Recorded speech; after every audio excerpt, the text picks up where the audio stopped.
मरने के बाद तुलसी और गंगाजल क्यों रखते हैं मुंह में? दोस्तों, एक बार भगवान नारद मुनि नारायण नारायण का जाप करते हुए वैकुंठ लोक में आते हैं। फिर नारद मुनि को देख श्री हरि विष्णु और माता लक्ष्मी मुस्कुराते हुए बोले, हे वत्स, आज किस प्रयोजन से वैकुंठ में आना हुआ?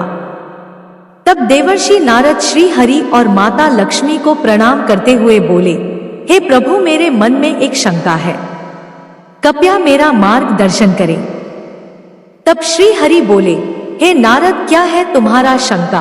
कृपया बताओ तो तुम्हारे शंका का निवारण करके हमें प्रसन्नता होगी। तब नारद मुनि कहते हैं, हे प्रभु, जब कोई मनुष्य मृत्यु के बाद तुलसी पत्र का जल अपने मुख में पाता है तथा रोज तुलसी में जल देने से क्या होता है तथा उस मनुष्य को कौन से फल की प्राप्ति होती है?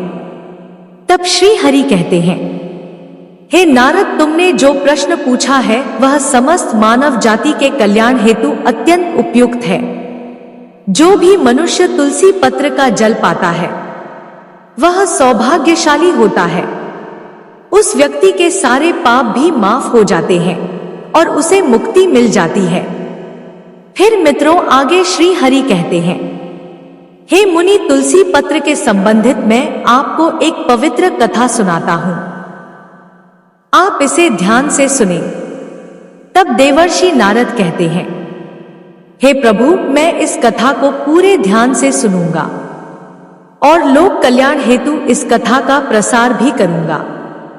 मित्रों, कथा आरंभ करते हुए श्री हरि कहते हैं, हे नारद, गंगा तट के किनारे एक भील परिवार रहता था जिसमें 7 भाई अपनी बहन के साथ रहते थे।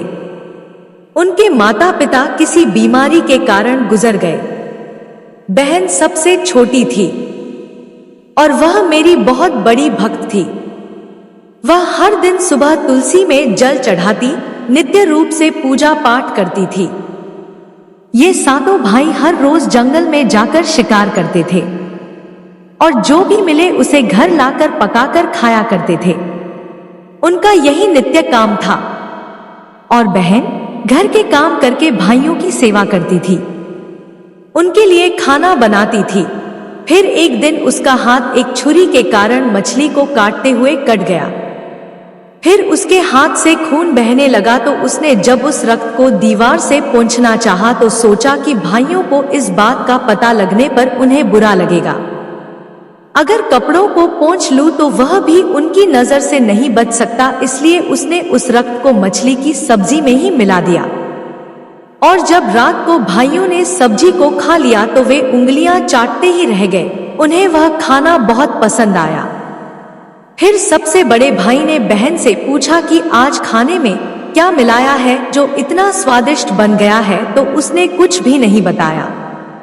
किंतु सारे भाइयों के बार बार आग्रह करने बावजूद भी उसने उन्हें नहीं बताया। फिर अगले दिन खाने का स्वाद पुराने जैसा ही था, इसलिए बड़े भाई ने बहन को कसम दिलाई कि उसने खाने में क्या मिलाया था। तब बहन ने अपने हाथ के रक्त के बारे में उसे बता दिया।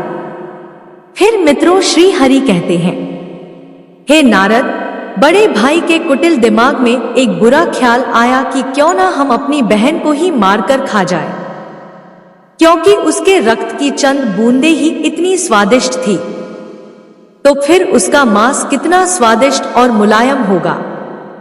फिर अगले दिन बड़ा भाई अपनी वह कुटिल योजना सारे भाइयों को बताता है और सबसे छोटे भाई को छोड़ सारे भाई राजी भी हो जाते हैं।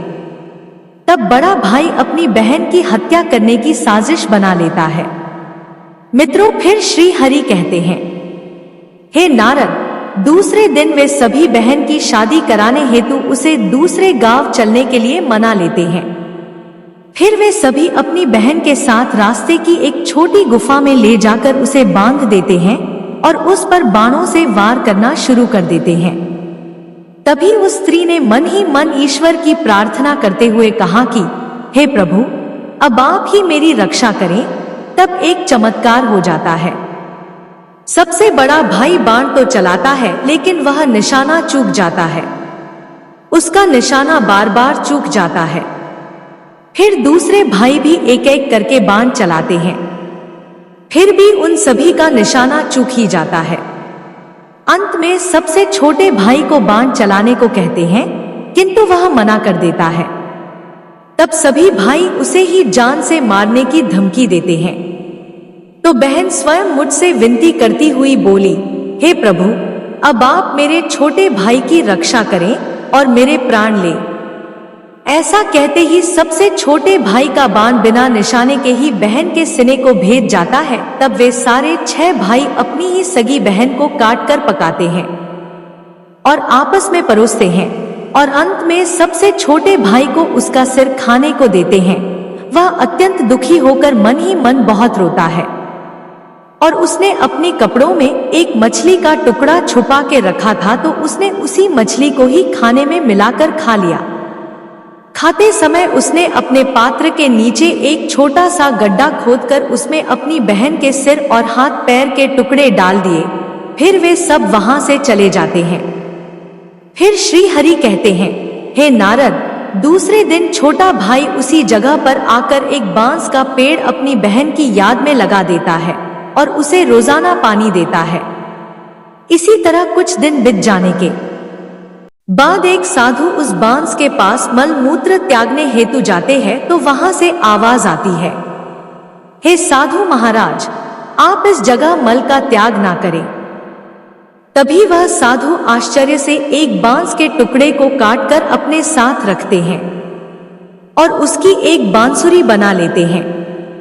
जब भी वह साधु बांसुरी बजाता तो उसमें से एक स्त्री की सुंदर गाती हुई आवाज आती थी। वह तपस्वी उसी बांसुरी को बजाते हुए अपना जीवन यापन करने लगे। कुछ समय बीतने के बाद वे साधु उसी बड़े भाई के घर गए, तो वह बांसुरी बजने के अलावा वह कहने लगी कि इसी दुष्ट ने मेरी हत्या की है। ऐसा सुनते ही घर से बड़ा भाई भागते हुए आया और उसने उस साधु को अपने द्वार से आगे भगाया। फिर आगे श्री हरि कहते हैं, हे नारद, इसी तरह वह साधु उन 6 भाइयों के द्वार पर जाता है, किंतु वे सभी साधु को वहां से भगा देते हैं। साधु को तब कुछ हद तक यह बात समझ में आ जाती है कि जिस स्त्री की आत्मा इस बांसुरी में रहती है, उसका इन लोगों के साथ जरूर कुछ नाता होगा।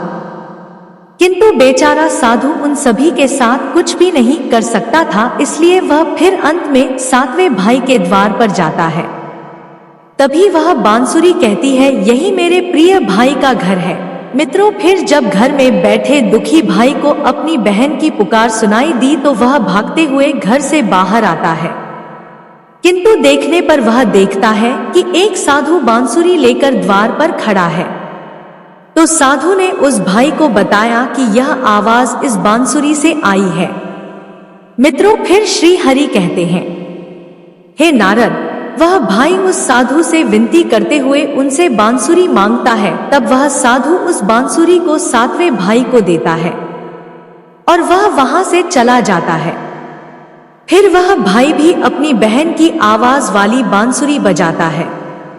तो वह उसे कहती है, हे भाई, मुझे पता है कि तुम मुझसे बहुत प्रेम करते हो, किंतु मेरी मुक्ति के लिए तुम हर दिन घर की तुलसी में जल चढ़ाओ तथा भगवान श्री हरि की पूजा पाठ और नित्य सेवा करो। अपनी बहन की आत्मा की बातों को मानकर वह भाई नित्य रूप से तुलसी में जल देता और घर में पूजा पाठ करता था। फिर श्री हरि कहते हैं, हे मुनि, मैं उस भाई की पूजा पाठ और उस मरी हुई बहन के आत्मा के प्रति प्रेम से भावुक हो गया। फिर एक दिन जब वह भाई तुलसी को जल देते हुए मन ही मन मेरा नाम का जप कर रहा था, तब स्वयं मैं उसी तुलसी के पौधे से उस गरीब भाई के घर में प्रकट हुआ। मेरे तुलसी के पौधे से प्रकट होने से वह भाई तुरंत मेरे शरण आया और सच्चे मन से मेरी स्तुति करने लगा।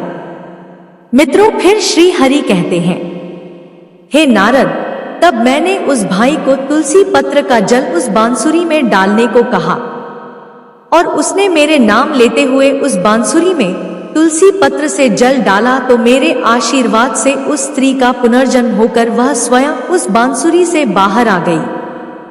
तब उन दोनों भाई बहन को मैंने तुलसी के संबंध में महत्वपूर्ण ज्ञान दिया था। वह ज्ञान अब आप भी ध्यान से सुने।